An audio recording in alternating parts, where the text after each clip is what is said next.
Welcome to the 11 Days of Global Unity Summit and celebrating the 20th anniversary of 11 Days of Global Unity. My name is Jana Larsen, and I'm the Deputy Director and the HR Administrator for We the World. With full 11 days schedule, you can register for free by going to we.net, and you can see replays of the recordings. You can also make a contribution to support We the World by going to we.net, and we thank you. Today, I'm very pleased to welcome Shannon CrossBear and Mitzy Clementina to talk about unity and interdependence with a cultural and indigenous perspective. I asked great-grandmother Shannon CrossBear and lineage keeper Mitzy Clementina to provide a different bio that was in keeping with our discussion today. So I'm going to read what they provided for me. This is from great-grandmother Shannon CrossBear. How does indigenous thought influence Shannon's view on interdependence and unity? She reports that she is not sure she can answer that, whereas she is like the fish in the water. It is where she exists. She can tell you that the women and the men encircled her and her life and taught her about how the world worked, natural law, and the spirit that moves all things through all things, because she was taught by stories and by given the gift of full participation. She was witness to how the squirrel taught the people about storage for winter, allowing them to live. She saw how the winged ones play their part and how the people honored all these parts. For example, a partridge's gullet becomes a rattle, the gizzard and aid in moccasin making. Among their human relatives, it is those of all four directions that can mend the sacred hoop of humanity. And a healthy forest teaches that we all, like our tree nations, are dependent on diversity, just as harmony comes out of disharmony.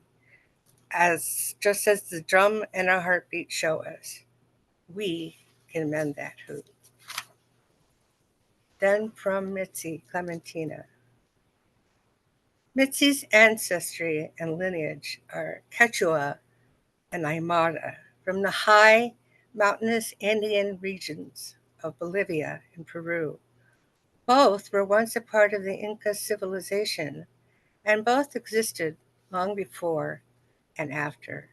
So much of the wisdom and history passed down to Mitzy revolves around the importance of interdependence and unity.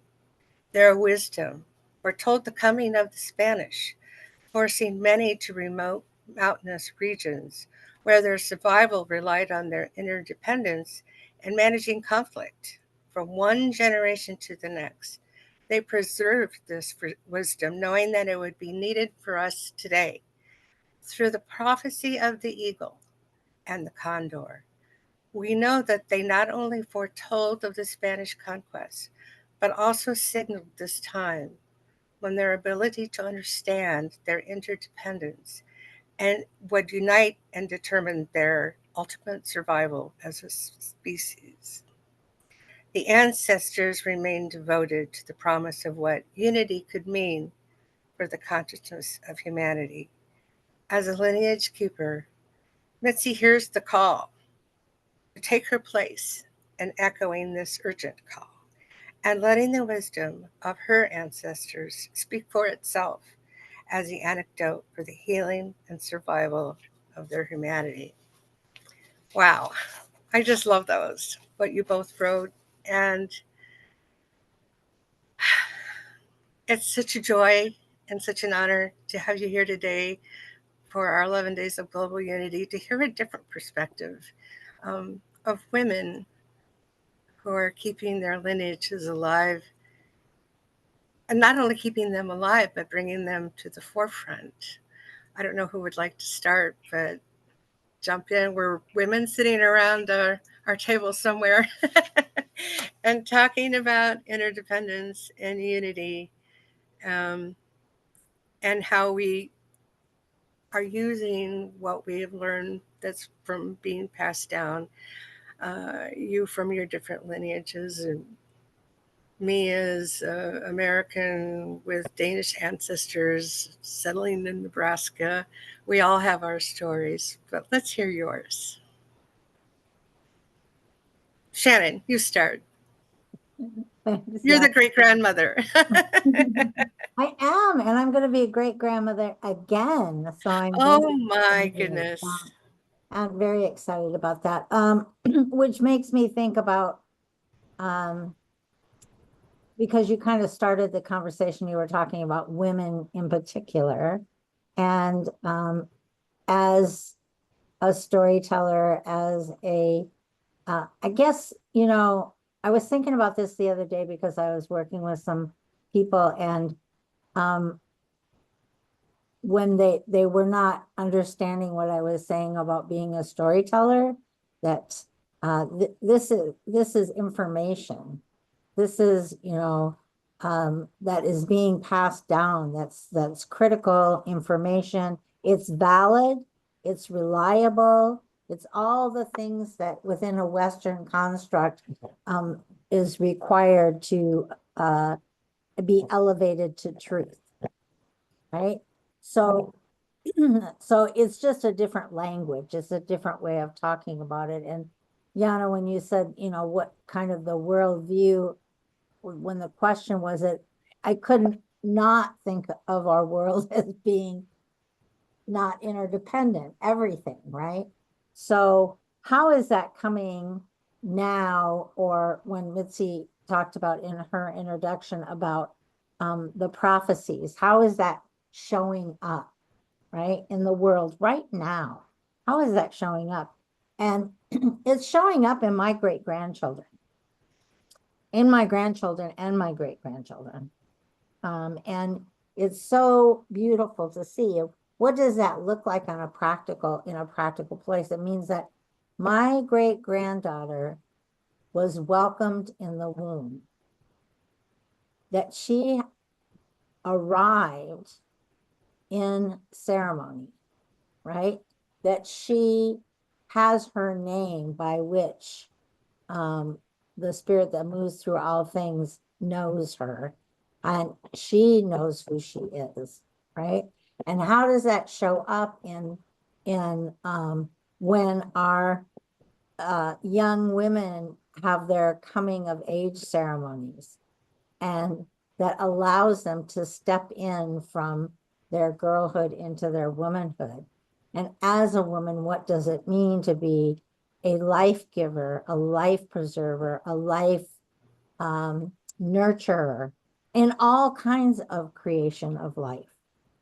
Some in our human forms, some in our artistic forms, all the ways that we give birth to our societies, to the things that are happening. And so this role of men and women both being more of who they are,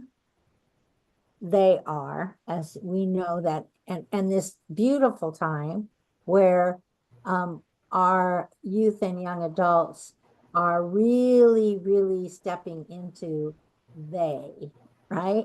They're really stepping into how to describe ourselves as human beings and the different roles that we play as human beings in this great mystery of life. So,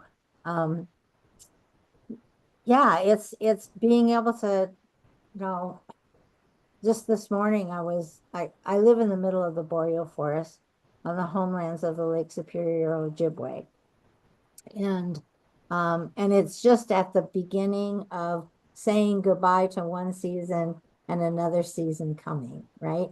And all the things around me, all the teachers I have, the teachers about change, the teachers about teaching about preparation, the teaching about pre-gestation, right?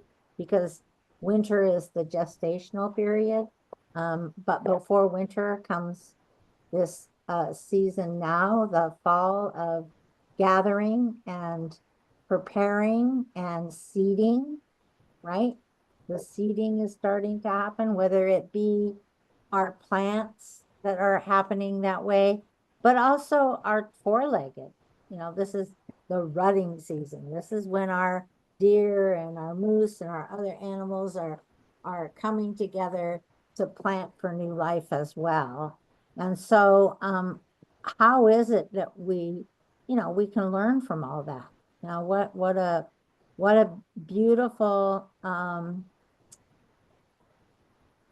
all this wonderful, beautiful information that exists right here, right now at our fingertips, and preparing ourselves to be able to see that information and to be able to utilize that information and take our place in that sacred hoop. So thanks, Jana.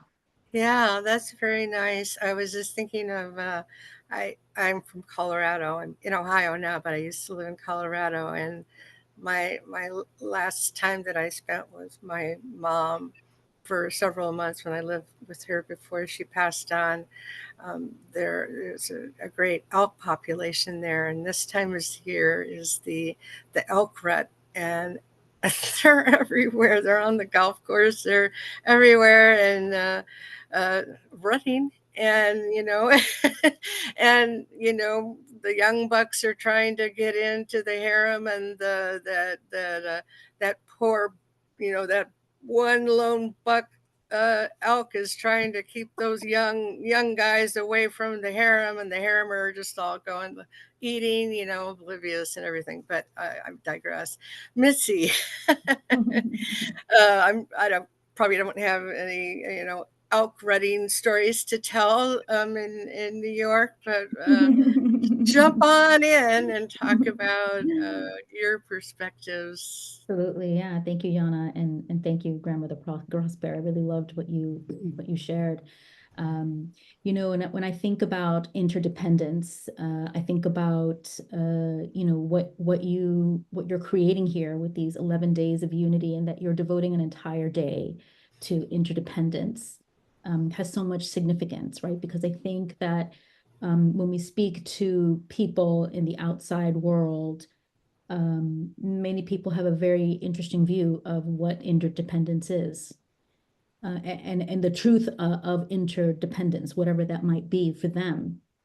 Many people believe that they're alone here in this world, right? But my ancestral systems, grandmother CrossBear's ancestral systems, all of our ancestors, all of the ancient ones, all of their wisdom derived from just accepting the truth that they were already interconnected with everything around them. There's nothing to accept, there's nothing to prove, except for an invitation, right? An invitation to sit with your land, an invitation to raise animals, to step into the stewardship of your land. For some people who I speak to who live in the city, I invite them to just simply plant a small plant on their windowsill and to observe it. Even if it dies, that there is a lesson there, because your relationship with that also is a teacher to you about your relationship with yourself and your relationship with other people. And if you sit for just a moment in this world that aggressively is always looking to distract us at every moment, if you break that cycle that I feel is not the truth of who we really are, that is the actual lie. If we break that cycle for just a moment, then the evidence is right there. And I believe that all of our ancestral systems, survived and are still here because it works. And if it didn't work, if there was some falsehood or some fantasy to it that had no benefit to our ancient societies, then our ancient societies would not have made it. They would not have survived this long, right? So there is something valuable here to offer us, especially now in our society now. I am both sad and blown away by the generations coming in, because some of them are so aware, are so awake, are so already coming in understanding this interconnectedness that they have with all things. And it's so beautiful when we have those opportunities to nurture that. But I also see aspects of our society coming in just very disconnected, because this is how society has us, right?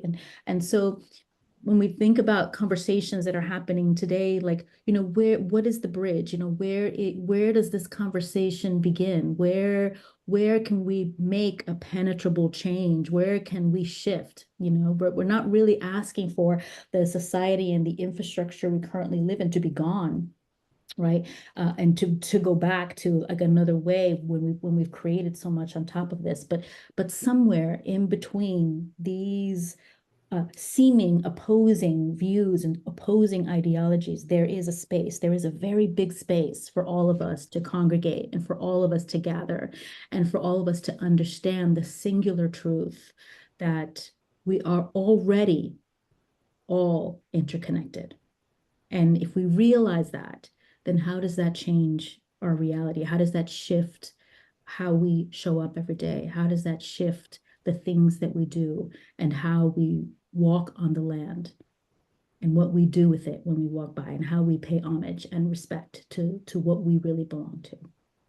Yes, that's so true. And I think that we all are starting to realize, if we haven't already, that with the ability of, modern technology to be able to connect us to different peoples around the world, that there there are central themes that exist for all of us. The idea of interdependence and unity, coming together, that we are not alone, and that it truly is the global village, that phrase that was coined a long time ago, before it really seemed like there was a global village. And, I'm thinking back in the day before cell phones and calculators that you could buy in the checkout line, and certainly the concept of Zoom, being able to have meetings with people around the world that were happening at the same time, and being able to say you have friends that live in Botswana or Rwanda or Sri Lanka or Iran or Bangladesh or South America, or wherever all the places are that we're able to connect with. That such a mind-boggling perspective, and yet there can be such a disconnect at the same time, which is hard to understand. And I don't know, I mean, I think it can be solved. I think it can be resolved. But I'm an optimist, and I have lots of hope, and I think you both do too. And anyone who is working to make the world a better place has hope, which is a central theme for all of us. We have the biggest ingredient. I mean, so, and that is, it's possible. Like it's not, that's not, uh, you know, abstract. It's completely possible, and the big kind of falsehood that many have grown up with is that it's not possible, that it's not possible to have unity, that it's not possible. I'm saying it's inevitable. It's not only possible, it's inevitable. And everything in our history tells us so. Just as Mitzi was saying, you know, we're here. This knowledge, this ancestral knowledge, is not just within me or within Mitzi, it's within everybody, right?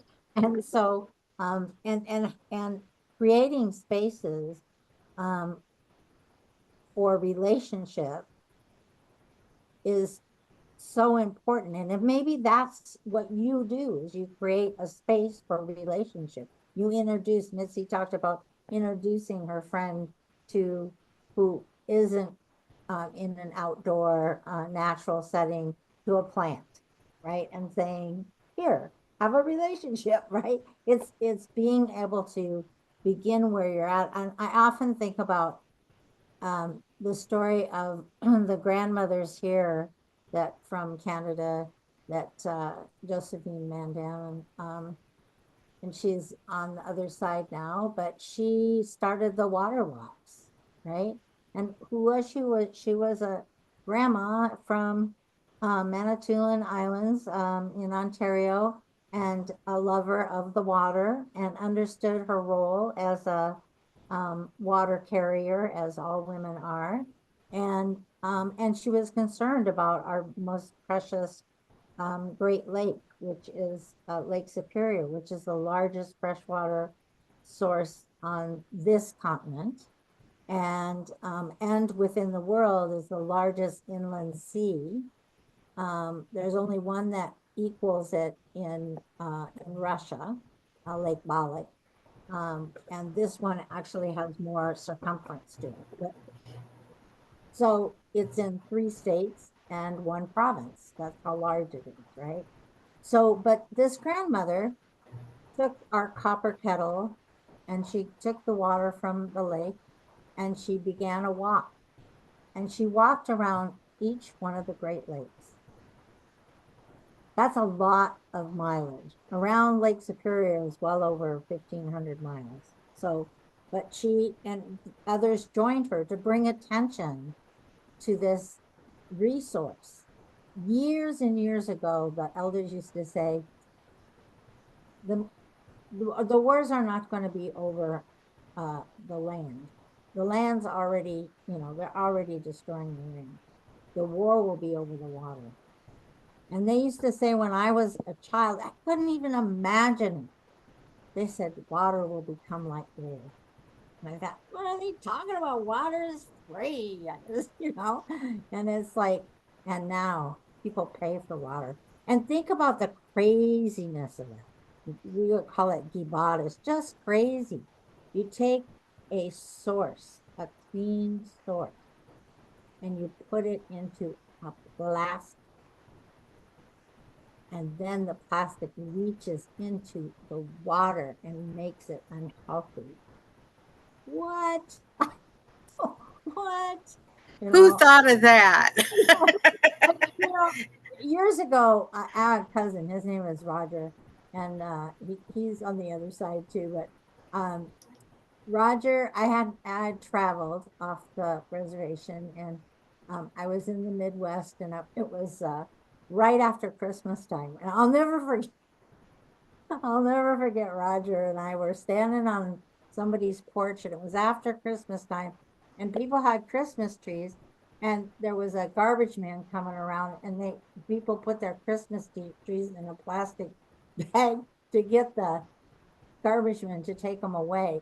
And Roger was standing on that porch with me, and he just looked at me and he said, "Yeah, that's exactly what he said." He just said, "What will those white people think of next?" I mean, because it was so crazy, right? And that's the world that is around us. If we think about it, we're crazy. And that's not to shame ourselves, but rather to take, in the beginning of all of our ceremonies, the first things we say are, "Oh, Creator, take pity upon me. I'm a poor human being." And it is true. We are pitiful. We are so uh, we think our minds are such a great thing, but our minds have just created confusion, right? And this craziness. But that doesn't mean there isn't any way back. So when I Right. was talking about those grandmothers that were walking around and they were saying prayers for those waters, and they began to do that. And there was a grandmother that was walking with Josephine, and she would take her grandson to preschool every day, and they were on the shores of Lake Superior, and so they had learned to greet the lake, um and so they were also trying to reclaim the language, the Ojibwe language, for themselves. And um so the grandson said one day when they were on their way and they were talking to the lake, and they said, "Grandma, I think the water wants us to sing to it." Oh, And, and then he said, "I think the water wants us to sing to it in our language." And so a song was given, right? That and the words of the song translate to water, we love you. Water, we thank you. Water, we respect you. And what was happening was that this is happening on North America. At the same time, Dr. Emoto was doing his studies about how water changes at a molecular level with intention. And guess what three things he was saying to the water? Water, I love you. Water, I thank you. Water, I respect you. So here we're in these apparent uh, places far away, and this water is healing us, right? Because we know we're made up of water. Now, think about the power of that. If your body is made up of approximately 70% water, and your brain is made up of more like 80% water, and you can change water at a molecular level by love, gratitude, and respect. Well, anything's possible, right? We need to have a big love in. Well, yeah, yeah. Or you know what? And it doesn't even require that. That's the beauty about, when we, again, our minds are so expansive in some ways, and yet we need to bring it back down. It's like, wait, we don't need, I don't need to do anything other than that for Back to basics. for Back to every human basics. being, for the water that I pick up and drink and think, I'm so appreciative to have This this. tastes so good. Yeah. Right, right. I mean, just the healing that takes place. There's a even in, we're having this crisis, we hear about, especially here in the States, we hear about a lot around mental health and around children's mental health in particular, but around all of our mental health, as we should be, because if you're not going a little bit crazy in a crazy situation, then there's something wrong. We're reacting to, we've all had trauma. This is trauma. This is the the effects of trauma. So if we know that, right?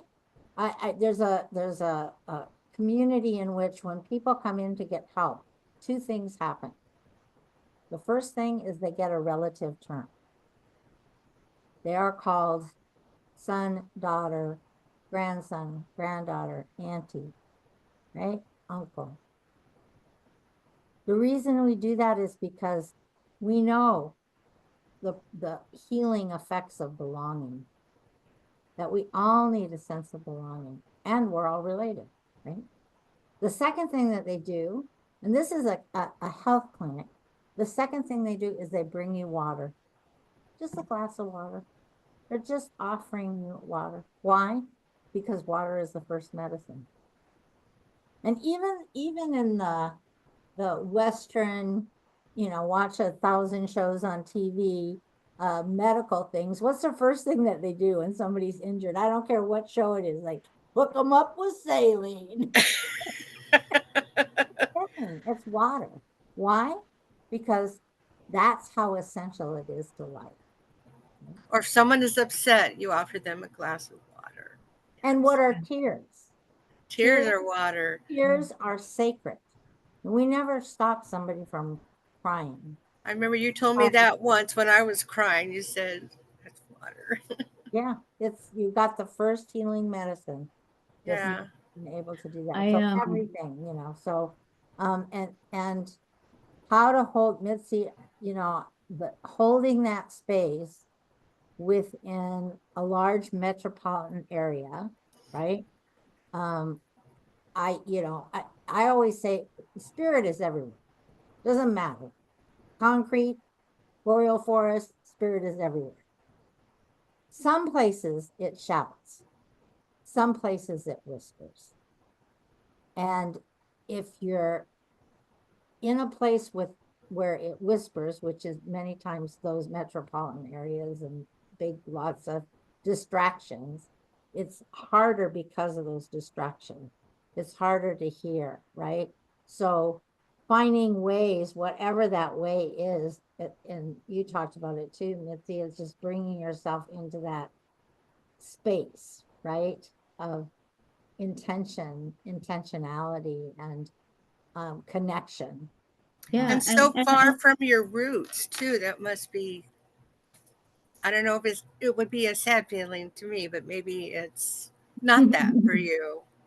Yeah, well, interestingly enough, like, from the Andean cosmovision, I pay homage to the mountains. We call them apus. They're like divine beings here on earth. And the mountains that I'm closest to has like the biggest influence over me. But I also, my initiations come from the mountains within the Andean region, from Bolivia and Peru, where my ancestry is. And um, but I was born here in the U.S. Near a mountainous region, and I always feel called. I always feel called to that mountain. As a matter of fact, we live up here in the Hudson Valley, right by Beacon, and I see Beacon Matewan Mountain like just right out my window, and that's the mountain that I befriend, right? That's the mountain I create a relationship with to protect myself, to protect my home, to protect my land, to protect my community, and all of those traditions come and are with me for me to take anywhere. And I think that's the beautiful aspect of some of these traditions that that we carry and why they're here, right? So for much of the Andean communities, they were holding on to this wisdom because they knew that there would come a time where it'd be needed, right? So when an ultimate act of interdependence, right, and unity to say, we're going to carry this, we're going to live in these really harsh conditions, we're going to practice this medicine, we're going to hone this medicine, we're going to create a mastery of this medicine because we know that in 500 years from now, there's going to be a time where not just our ancestors, but the ancestors of all of our people are going to need this and are going to rely on this for the evolution of the consciousness of humanity. And there's a lot about that's at stake, and all of it to say that part of this recognition of our interdependence also has this component of also us understanding how powerful we already are. Dr. Emoto, the experiment that you mentioned in Grandmother CrossBear, one of my favorite ones, and something that when I work with people one-on-one, I'll give them sometimes that task, to have 2 glasses of water. One of them give all these positive affirmations, just the same way as this experiment was, and on the other one, say things like "you're stupid" or "I hate you." And now see what happens. Observe, just be the observer, right? Again, it is like stepping away and noticing the differences that now how this water changes based on words that you're using. But it's not just the words, right? It is the sentiment and the emotion that comes out of my breath, right? And So the energy, the negative energy. absolutely, right. But I am the creator of that negative energy, right? Right. So, as a translator, even speaking within a lot of different Spanish cultures, I can tell you that certain words have different meanings in different countries, even to the point where, like, in one country, this is what you say, in another country, that's a very bad, disrespectful word, right? But the words themselves carry really no significance, in exception of the person who is delivering it, right? So, experiments like that, that are founded on science, and when I talk about I know there's been a lot of discussions about the eagle and the condor. It's a very layered prophecy, and one of the metaphorical layers has to do with this idea of like the advancement of science and technology, right?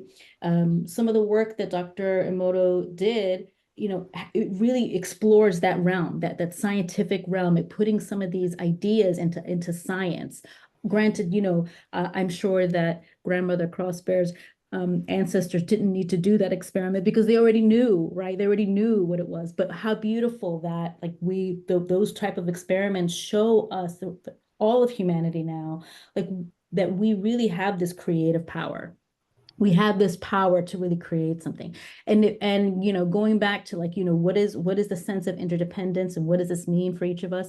If we understand that our energy can create and can transform and can put out something powerful, be it positive or destructive, then how does that inform our reality?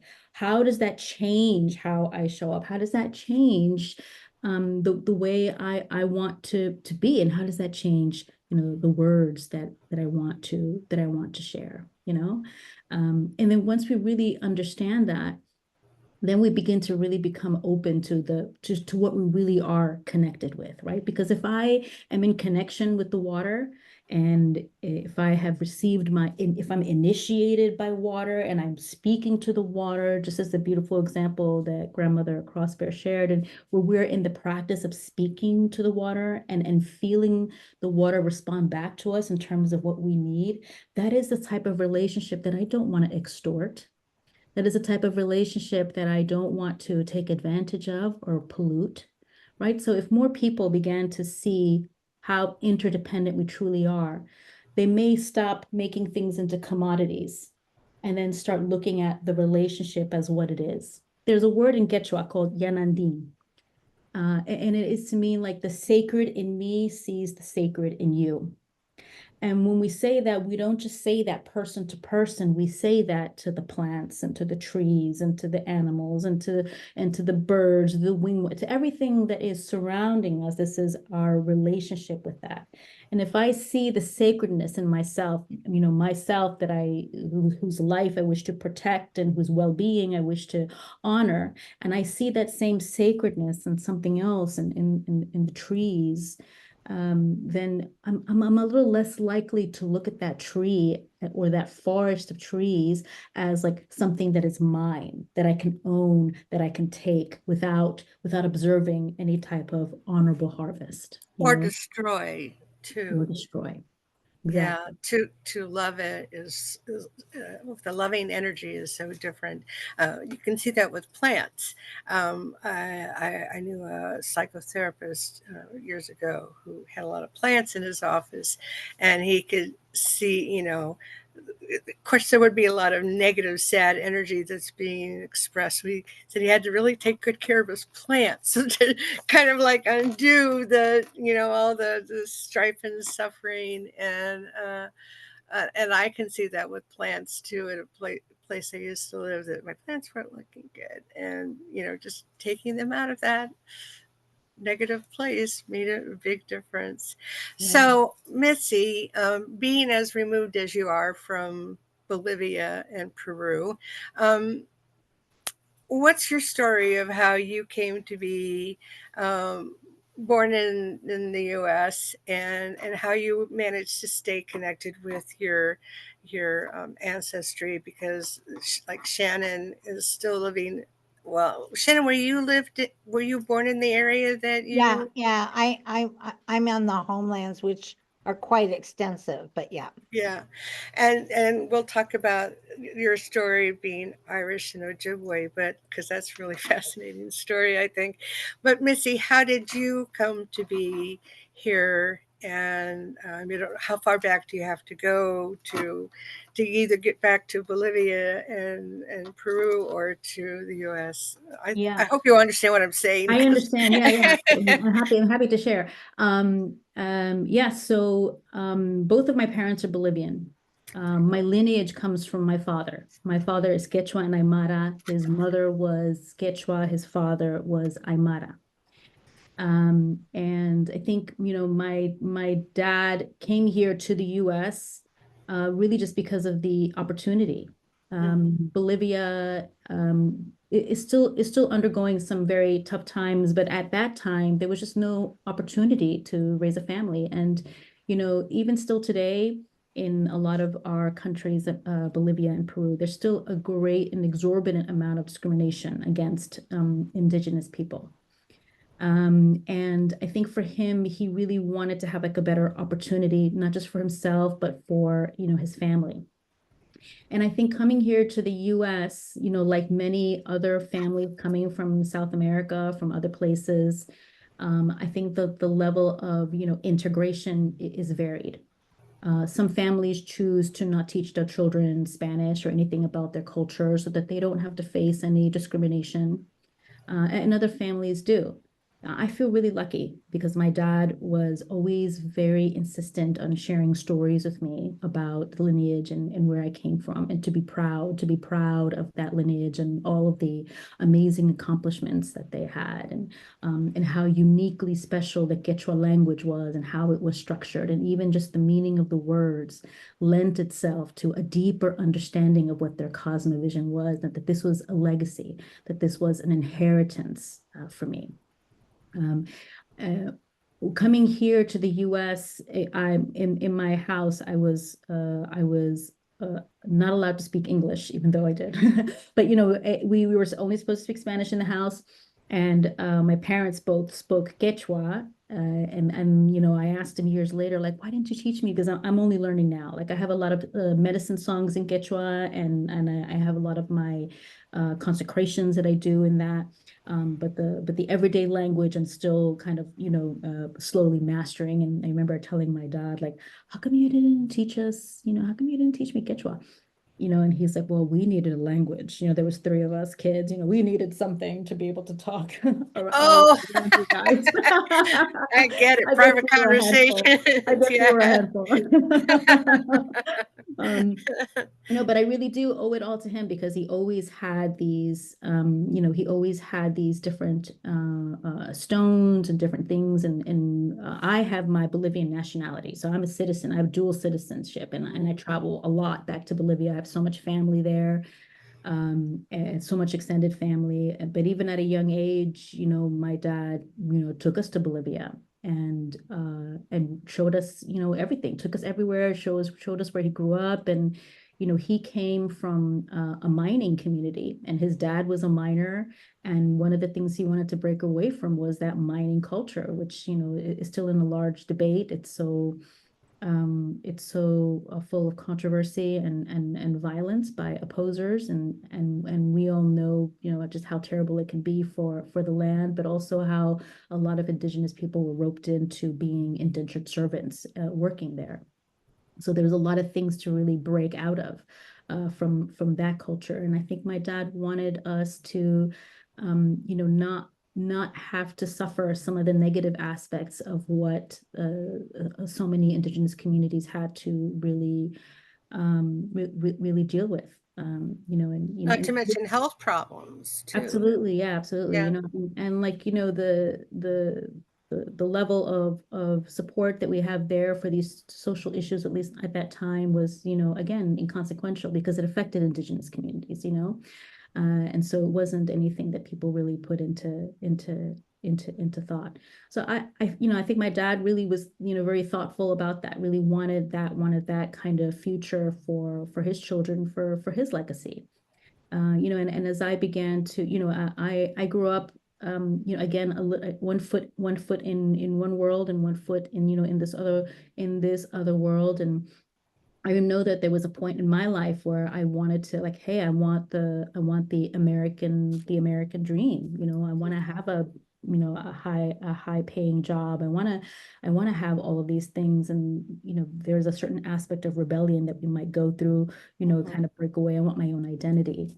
Um, and I did a lot of exploring of different religions and different belief systems. Different cultures. Yeah. Different cultures as well. Yeah, I was always very open and curious about that. But I remember there was one day where I'd gotten a promotion, and I was working at this really enviable company, making so much money, having a wonderful apartment in San Francisco. And I just remember looking in the mirror and just seeing the emptiness in my own eyes. Hmm. And that's when I realized that, okay, whatever goal this was, whoever's goal this was not my goal. And I can release it now. And now I have to go and do what, I have to go heal myself. When you became your own person. And I became my own person, right? So, and thankfully, my lineage and that medicine was always there. The moment that Mhm. I began to turn to it, and the moment that I began to use it for my own healing, it was really transformed, it transformed my own reality, and when I hold a lot of medicine space, both online and in person in community, and people work with me one-on-one, and I don't really, I don't really present myself as anybody who knows anything more. I'm just sharing, and I shared it in my bio. I'm creating the space and bringing that wisdom that was given to me. I might sound like an advert, I'm not just the client, but I'm also the number, I'm not just it's not just my lineage, but I'm the number one client, because I have so many stories for myself where Yeah. and when I'm sitting in medicine space, I like to speak very practically about, like, how many times I tried to turn away from my path in the medicine, like, and how the universe kept coming, each time a little more forceful, and until finally it was like a 2x4 to the face, where it's like, okay, I'm listening to you, universe. I get I hear you, I hear it. you. But maybe I'm going to try one more time to do it this way, and that's the dance, right? But that's, and again, from the things that I learned in my lineage, like, I'm not even afraid of what that means in terms of being wrong or turning away, because one of the beautiful things that I have taken away the most from the Andean cosmovision is, like, when we think about this aspect of interdependence, and there really isn't a sense of right and wrong. There is just, at least as it relates to how we see ourselves, right? We are all here, a part of this human experience, right? And because of that, we are all going to falter. We're all going to have these silly human experiences where, we make the wrong mistake. We choose the wrong partner. We choose the wrong lover. We go down a little too hastily. We do lose our temper, right? So, when those things happen, the medicine is not here to admonish us and to say, hey, why are you doing that? It is more like, okay, beautiful one, what can you learn from this? When I have a disagreement with somebody else, all of the medicine and the teachings, begin with, okay, look to yourself first, right? See, is this person a teacher to you? Are they a mirror to you? Okay, yes or no? No. Did they overstep a boundary? Great. Then here's this teaching to show you how to create a loving boundary so that you can protect yourself. Or here is a beautiful teaching on how to learn how to apologize, and how to learn how to take an apology and then let it go into the water, down and away, so that it can continue. So that by you not holding on to it, you're not creating resistance by just holding on to something and then keeping it somewhere in your body as a memento of the betrayal maybe that you have faced, because that memento and that betrayal just becomes a magnet for more betrayal. And if that's what you want, beautiful one, then continue on this path, and I will continue to give you lessons on how to do that through people who you begin to believe betray you, right? All of this is the perspective of it from us, and we're receiving it. It's like, man, this is a really crappy situation. I keep getting betrayed all the time. But from the universe's perspective, and from creator and great mother and earth mother, they're always bringing these lessons from the perspective of love. Like, surely you must want to understand this a little bit better. We'll keep bringing this to you because this is what you're calling. This is what you're asking for. So open your eyes and open your ears and, see and And listen. see, yeah, to see and to laugh about it too. Yeah. You can see here, like, my little chacana. This is like the Southern Cross, and we move around this in a circle in different phases for a variety of different things, including conflict resolution, or how we deal with conflict. The snake is that unsheathing of the skin. The discomfort of me sitting with something that maybe didn't sit right, and thinking about, well, is it me? Is it them? And then the moving to the jaguar phase of that emotional space of, like, what? It is me. I was the jerk, or I was okay. What can I, how can I master my jaguar? How can I use the medicine of the jaguar to overcome something, so that something that feels like a wound, I can alchemize and convert that to power, because I have the ability to do that. Right. And then I move Wow. to the hummingbird phase in the north, which is like, this is all the beauty, and bringing that wisdom, and realizing now that where I thought I only had one path of action, I have now multiple, and I can choose differently. And I don't always have to be thinking about, what am I doing wrong? I can take a break. I can smell the flowers, because I was created to do that too. right? So you can go But forth and just say, I will probably make mistakes, but it's okay because I can learn from it's it. okay. Yeah, exactly. Yeah, but it's okay. Yeah. And I think the most important, especially as women, I think the most important thing really is to remember to give ourselves a break. You know, if there's one thing I feel like I've had to work the hardest at is to just like, really just give myself a break and not be so hard on myself, and especially in those moments where you catch yourself being so much kinder to other people. And then when it's your turn, you're not as kind. But these are the things that happen to all of us, whenever we are in community space or when we have women talk circles, this is something that everyone shares. And there's almost like a little bit of levity once people share that, because then they hear other people saying, like, okay, it's not just I do me. that too. Yeah, it's not just me. I feel a little better. And now I can laugh at myself at the being Right. this silly little human experience that we have where we know what we have to do, but we don't do it. And that's Yeah, part it of being doesn't always work out just the way we thought it would. Grandmother, great grandmother Shannon CrossBear, I see you nodding with wisdom here. What can I don't you know. what I can don't you know tell what us? does that, but that's interesting. Okay. So what was Well, the question?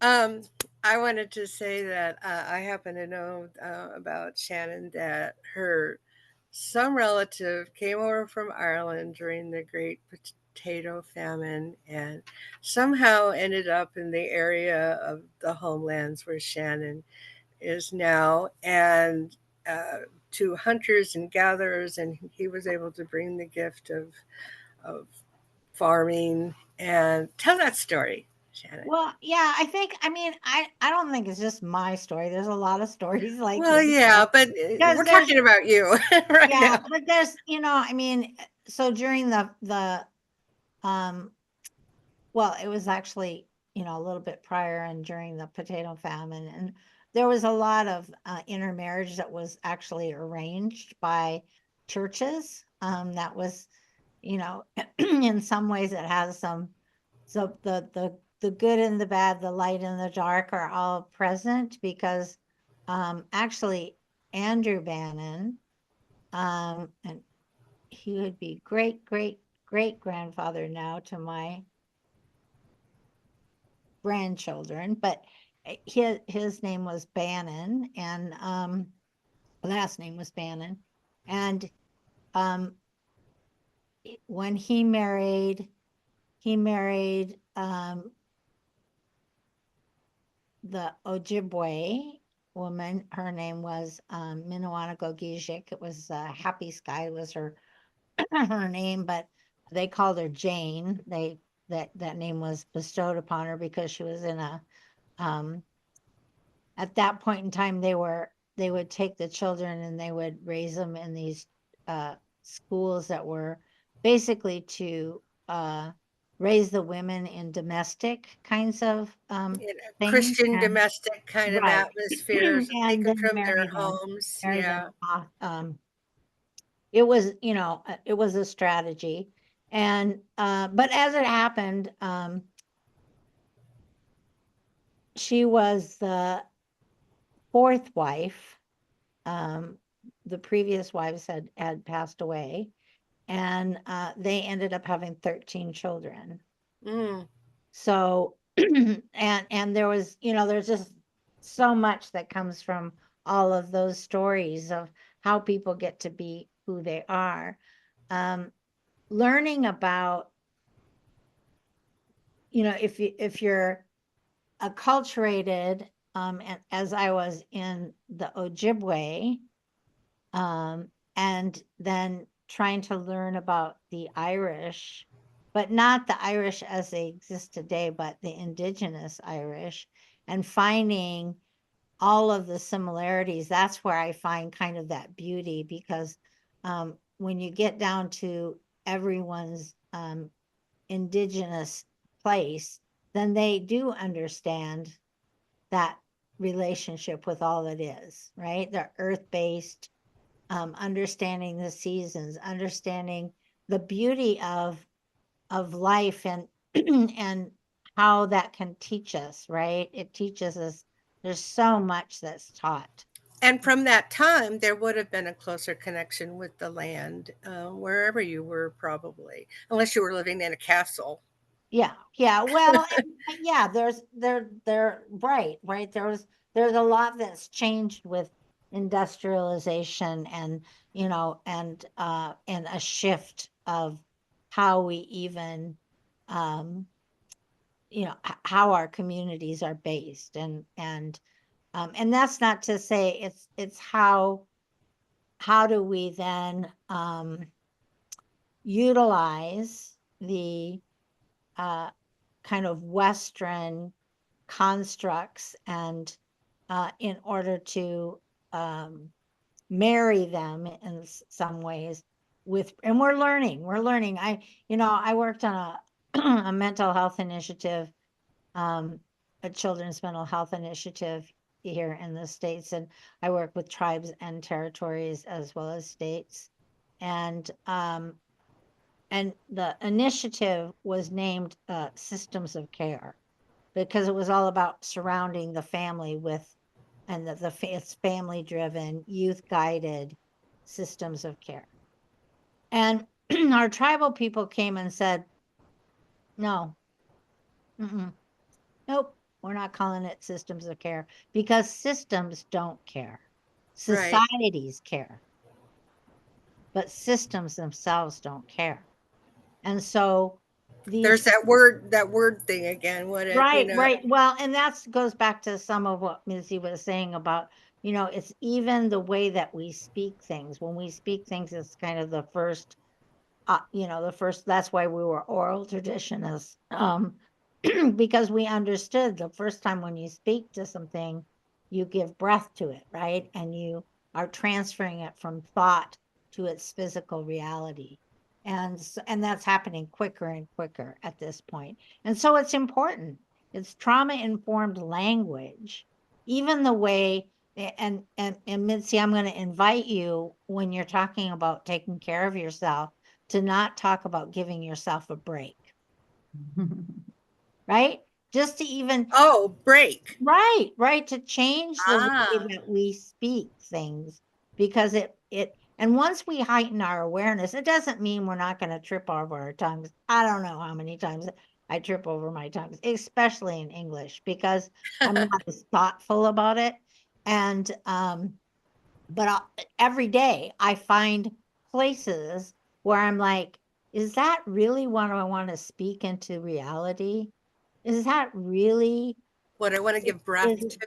is do I, and as is it, the when I hold it up, is it leading me toward healing or is it leading me toward hurt? As I speak to somebody else, is it leading toward healing or is it leading toward hurt? And we begin to see things like even in populations that we are invited to serve, many times, what do they call that? They call that the target population. Why would you want to be a target population? I don't want to be a target population, right? And the untruths that they told us, so for many years the untruth was that culture, being indigenous or being a person of color or being a person that belonged to any other marginalized community, that was a risk factor. That's a protective factor. Risk factors are things like violence and health disparities and um, Dangerous drugs and alcohol. situations. I mean, Yeah. there's all these risk factors. Protective factors are culture, sense of belonging, language, the way that we see the world, right? And speak to the world and speak to ourselves, right? These are all the protective factors are embedded in our culture. And so if we want to build resiliency, and we're perfectly capable of building resiliency. They talk about resiliency as something that's just innate. Well, there is an innateness because we have blood memory, but The fact is that you can build that resiliency. And that's what you build it up. You build it by community. You build it by the medicines. You build it by the culture. You build it by the language. You build it by the relationships. And pretty soon, it's those arrows are, you're going to address them as much as you can. But those are long-term kinds of things, and they're going to keep coming. So as they come, the most important thing is to have that buffer, that shield, that protection, so that you can build up that resiliency. And and it's happening, and we're doing, I mean, think opportunities like this and inviting people to participate, right? As We the World talks about, to inform people. We've done a little informing here. And hopefully we've done a little inspiring, right? I think But so. the other thing that really needs to happen is involving. So for those that may be seeing this later, that's the invitation, is where are you going to create your space? Where are you going to explore how you are in relationship with others, not just humans, but all others, and begin to see this thing, or just maybe even sit with the idea of interdependence. Where does that show up in my life, right? So Yeah. And I'm going to sit and watch that glass of water and see what happens. And yeah. watch that plant grow on the windowsill. Yeah. Oh, I so echo profound. Mitzi, I go ahead. echo that invitation and that grandmother CrossBear is sharing, and to expand on it, just a little bit more, to when we think about observing cycles, how important it is to observe cycles. Here we are, September. For most of the global north, we're observing that equinox that is like that harvest time, right? So, just earlier today, I was sitting in my garden, just kind of looking at all the zucchini and the lettuce and the everything that have come for there, and I'm just sitting there in gratitude, and just the simplicity of doing that, right? And like I said, not everyone has that same opportunity to have land or to steward their own land. But if we, at the very minimum, decide to follow cycles, right? If we accept the premise that we are all already interdependent, that there's nothing for us to achieve, that we are already connected, and that we just need to explore what that means to us on an individual level. And that we're connected to cycles. This cycle that we're in right now is very specifically about what grandmother CrossBear is sharing. Is it an opportunity to reflect, right? Where am I now? Who am I now? What am I connected to? And how am I contributing to those connections? And how do I see those connections? And how is that a reflection of myself? And how I am with myself, and how I am with my loved ones, and how I am with with the land around me, whether I recognize it or not. What is my relationship with all things around me? This is a wonderful time, to be looking at that. Granted, in the global South, for the Andean communities, this is a time where they have already finished taking care of the land, blessing the land, singing to the Pachamama lands down there, and offering her the strength that she needs to begin to plant new seeds. And this equinox is the time now where they say, we have sung enough songs. We have done enough offerings to the land in our gratitude. And now it is time for us to plant those seeds. Now we can plant those seeds for the next harvest and honor that, with song, with dance, and with reverence. And you don't need to have a campfire. You don't need to have a plot of land to do that. We carry so much power. We carry so much sacred energy within ourselves. And it's just a matter of us realizing that the power that we carry is in the simple breath of what we have, right? So that means I could light a candle, and I could put my breath, into that. In South America, we use our coca leaves as a way of blowing our breath of our intentions, our desires into it, and putting it in the water or putting it in the fire. And up here, I don't have my coca leaves, but I do have like bay leaves, and I'll do the same thing, and I'll leave them, as gifts. my breath is a breath of gratitude, and I leave that everywhere, that I might go by a tree or by a space outdoors that I think might need some additional attention and love. How These are simple beautiful. things that we can do Yeah. that maybe might seem a little silly, but I prefer the silliness of doing it than the silliness of not doing it, right? Because that's the true reality of where we are, and our potential individually and collectively. Wow. This has been wonderful, sitting and talking with you both and hearing your viewpoints. And they're just so profound, and yet they're so simple, for lack of a better word, that we can all find our own joy and see the beauty of unity and interdependence and really reflect on it and observe it and be grateful for it. So, um, wow, we went over an hour, so I need to do my closing now. But again, thank you for so much for what you are doing in the world. And thank all of you for watching this and for being a part of the 20th anniversary of 11 Days of Global Unity. Please go to we.net to get involved and even make a contribution if you want. Goodbye from all of us at We the World, and let's go from a me society to a we society. Thank you so much, Grandmother Shannon, CrossBear, and Missy Clementina. Uh, this has been a wonderful experience. Thank you. And yay, thank you.